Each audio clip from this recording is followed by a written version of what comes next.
What's up, everybody? You're tuned in to another episode of Off the Yard, and as always, I'm your humble host, Big Lance, and we are live and direct from the crib. Anyway, man, today we're talking about how young minds are easily manipulated, man, and how quick shit can go south. Get your popcorn, get your sodas ready, let's go.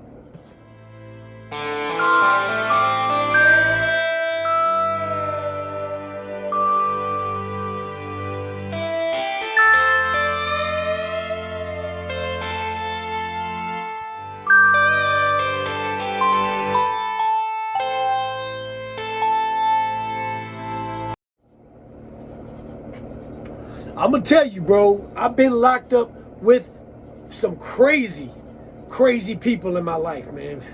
I've been locked up with people who have done heinous things. But this thinking about this stuff reminds me of a certain time when I was in Southampton. Southampton back in the late 90s, early 2000s was strictly for young adults, 24 and under.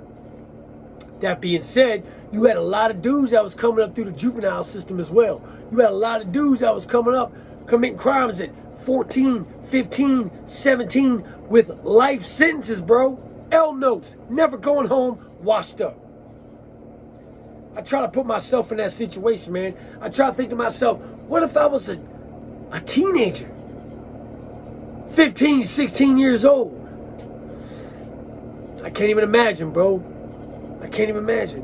I've been locked up with dudes as virgins who are never going home. That's crazy. And it's very easy to manipulate a young mind, especially if you're an older woman. This story is along those lines, man. I'm gonna say this first. If you have any young ears around, you might want to send them in the other room. If you have any people around that you don't want to hear, send them in the other room. But get your popcorn and your soda ready. The year was 1998, 99. I'm a young man. I'm doing a 5.5-year sentence for a carjacking. It was an attempted murder charge at the beginning. It all came out in court that it wasn't so. A lot of that stuff got dropped. Ended up walking away with a malicious wounding in a grand theft auto, grand larceny / auto. I get sent to prison. First time ever being in adult prison. I'm sitting in the cell one night at Southampton receiving. This was a receiving unit that you stayed for about a month, and they did all your diagnostics. They took your blood pressure. They found out if you were fucked up and crazy, and they sent you where you should be at, where they thought that you would be best placed. I was waiting on my turn. I'd been there a couple weeks, already had one celly. He went ahead and got shipped, so I got the cell to myself. You know what time it is? Gun and nod, baby, all day long. I was in there making love to myself.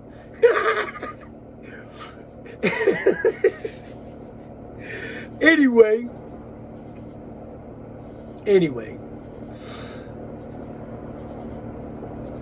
it was a late night.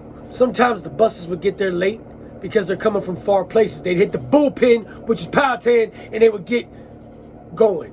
The bullpen was where every bus met to get your ship on.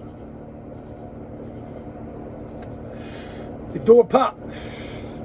I'll never forget, man. I was making myself a hot cup of coffee, sitting in the sink.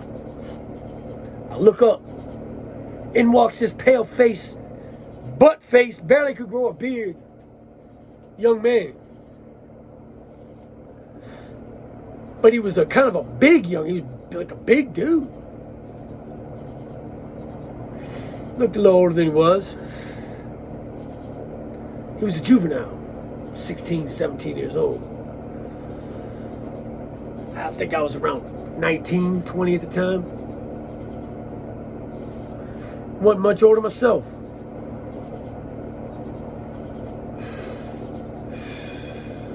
So what you in for, Slick? They got you in here for? Man, shit, dog. I don't even want to talk about it. All right, I can dig it. As long as you ain't no pedophile or nothing, we're all right. You ain't rape no woman or beat on no child, we're good. Nah, man, ain't nothing like that. All right, bet. You want a shot of coffee? Sure, it's been a long ride. Yeah, man, I'll take one. Cool. Boom, give him a cup of coffee. Sometimes when you give somebody that's had a long day a cup of coffee, they get real talkative. They get a little juice, get a little energy in them. That's what I was hoping. Somebody's gonna let me in on what the hell he did. You can fact check this. This young man's name was Travis Garr. Garr. He gets to talking about his woman, who was 29 years old at the time. Had an ex, might have been an ex-husband, ex-boyfriend, something like that. She gets to stepping out on dude with young Travis. They start fucking, right? He thinks he's laid up in getting pussy heaven. For a 15-year-old kid, a 29-year-old woman could do some amazing things, man. I remember being 15. My whole life revolved around getting some. Now, as time goes on, she starts to hint around at how unhappy she is. She gets to hinting around at, he's abusive, he hurts me, he beats on me, I can't stop him, he's too strong.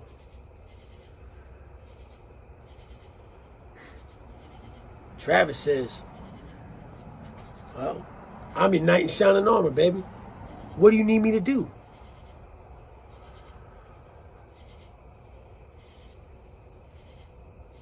I'm drinking my coffee. I'm looking at him. As he's telling me this story, I'm thinking to myself, he killed him. He killed that guy. I'm already hip.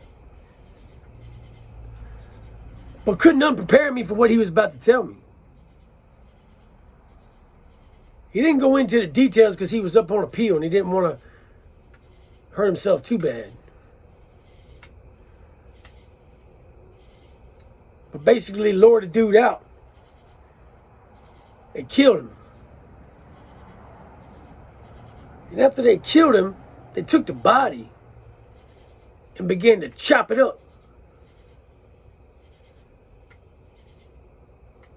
And then put him in a well.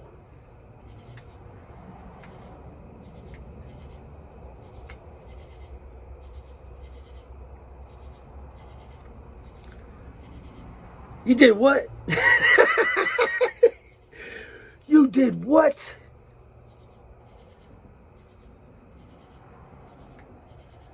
I want you to put yourself in a situation. You're in a cell not much bigger than this here shed, right? Touch the walls almost. Ain't much room to get away from somebody or to defend yourself if you have to. There's a lot of people in the comments that say, man, Big Lance, you ain't do none of that shit. I seen you when you throw a punch, you don't swivel your hips. You don't fight like Mike Tyson. I'm not Mike Tyson. I'm not a boxer. But you fight me in one of them cells, you better come with it. Because I'm going to try to make you touch every wall in that bitch. Because you can't move around. All that swiveling, sidestepping shit ain't jumping off.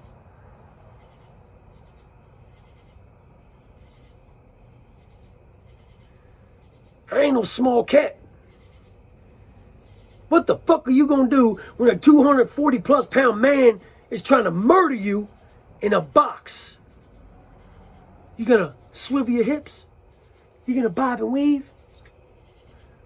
Or you going to take your fucking knife?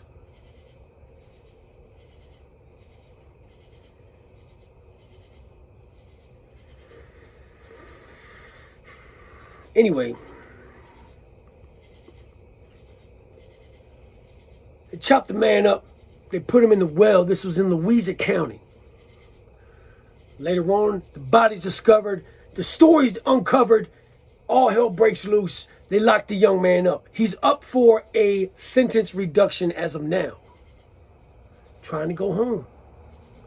I was a child. I was manipulated by an adult.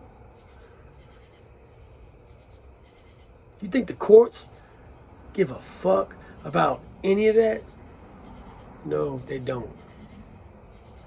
Because that man had a family. That man had a mother. That man had probably a child somewhere in the world. And you killed him.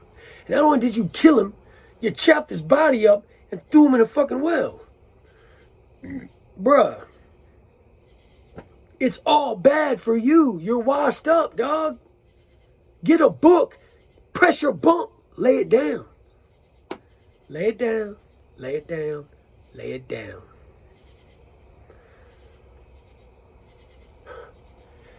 You know, telling that story brings to mind another story that I got. We're going to have a 2-for-1 tonight. I knew a kid named Scott Garrett from Fredericksburg. Him and his buddy, Bobby Garrett and Scott Rader. Mike Rader. Why keep saying Scott? Bobby Garrett and Michael Rader. Having a night, right? Partying, getting fucked up off coke and shit, whatever. They decide they need some bread, right? They need some money. I'm gonna paint the picture for you. Damn, man, I'm fucked up. We spend all our money on this coke, whatever it is that we're doing. Fuck it, we got the shotgun. Let's go get us some bread. We're not thinking in our right minds right now. We're thinking all fucking bad. We're thinking all fucked up, man. Our brains are juggling. When you start putting narcotics, heavy narcotics, into a juvenile's mind, 16 years old, 17 years old. All that testosterone, all that fucking angst, all that teenage bullshit, and then you put some drugs on top of it, it's all bad. So we're riding in the car, bumping some old school, probably some old Mobb Deep, some old Bone Thugs, some Biggie, whatever. We're getting in the mindset. Fuck it, we're just gonna run in this Extra Mart real quick, right off Route 3. We're gonna rob that shit, and we're gonna peace out. You with it? Yeah, I'm with it. Let's roll. See, here's the thing, when you fucking aren't on your right mind, bad things happen, man, in the blink of an eye. In the fucking blink of an eye, your whole life can be different. Your outlook of your future will be different. You might not even be the one to do it. Might be your man. He might do some wild shit. But you're there. You're part of the plot. So we roll into the Extra Mart. Boom, boom, boom. Mask up. Give me all the money. Chick behind the counter scared to death. Don't kill me. Don't hurt me. Please take whatever you want. She's fumbling around trying to get the money out of the register. Can't get the register open. Shit's going crazy. You're getting all amped up because you're all skied out of your mind. You think everyone's coming. You're paranoid. Oh, my guy's got the money. Boom! Fuck! Fuck did you do, bro? What the fuck did you do?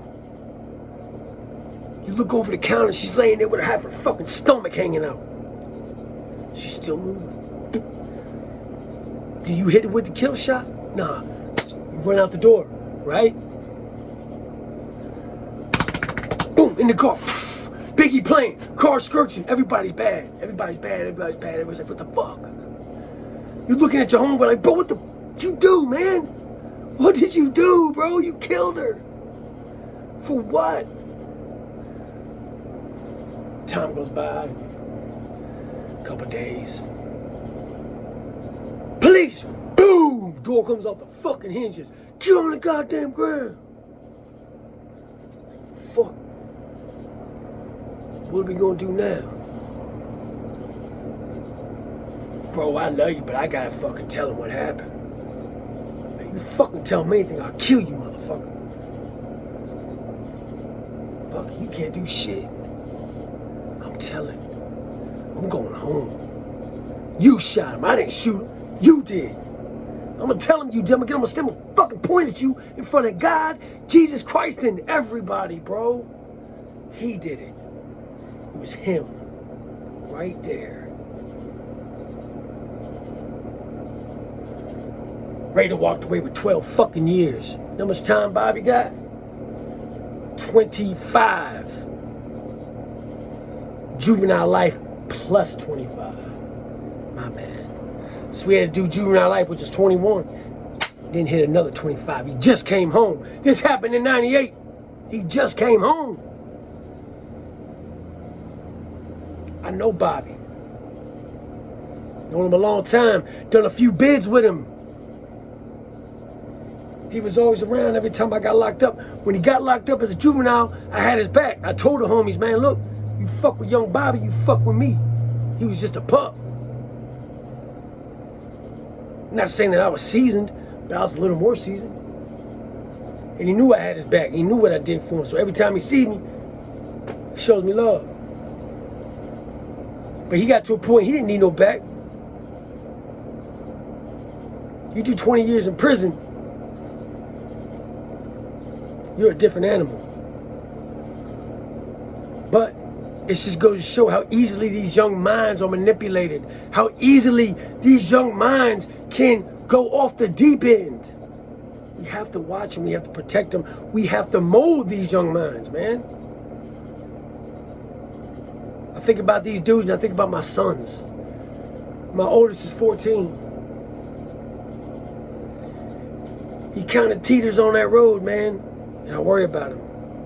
A couple of his homeboys just got locked up for breaking into a fucking vape store. They called him and asked him to go to be a lookout. He told him, fuck that, I'm not doing that. I'm not no retard. Thank you, God. Thank you, God.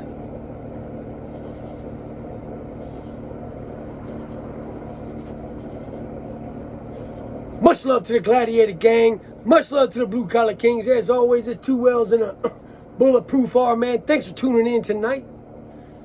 I'm going to drop this shit tonight, man. It's out of my algorithm time, but I want you guys to get some bedtime content. West Coast get a little bit earlier. I love you guys, as always. I want you to stay up, stay out. Stay sucker free, baby. Keep it pushing. Be a kind human. Be a good human. Do something nice for somebody today. Love you. Rolling like a 6-shot gunning in the minds keep dragging on and on.